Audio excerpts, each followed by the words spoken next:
The West will never, ever be broken.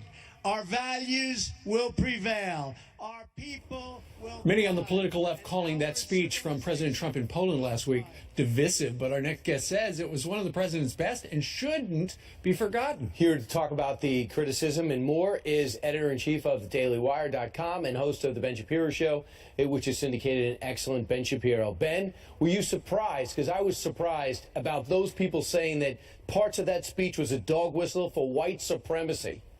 Well, I mean, obviously the left media despises President Trump, and so they decide to read whatever he says in the worst possible light. It's sort of insane to take phrases like the West and our civilization and say these are racist, sexist, bigoted, white supremacist phrases, considering the presidents have been using them for literally generations. But this is exactly what the left does. The same left, by the way, that is embracing Linda Sarsour as some sort of moral apex of their movement.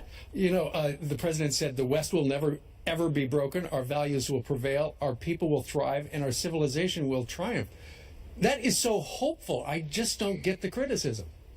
Well, again, I think that the criticism is the idea our civilization as opposed to other civilizations, and he's putting people in opposition to one another. And doesn't he understand that we must let 1,000 flowers bloom? They're living in John Lennon imagined territory.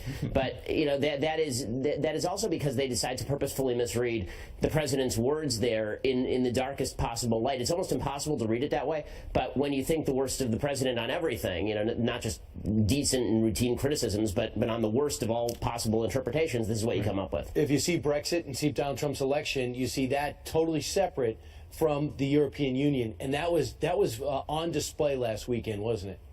Well, I mean, I think that obviously a lot of the people opposed Trump opposed Brexit, but I think more than anything else, when they see Trump say things like the West, what they think is that this is coded language with regard to fighting terrorism, but not really fighting terrorism, fighting Muslims. They're looking for an excuse to label President Trump divisive, even where the evidence doesn't exist. I mean, President Trump may be divisive on a number of issues, but saying things like the West in Poland, which is currently fighting the Russians, it also kills the left narrative. I mean, when he talks about the West and our civilization, and then President Trump talks about how he's going to provide missile defense in Poland against the Russian government, it kills the left's narrative, which is that Trump is in bed with Putin.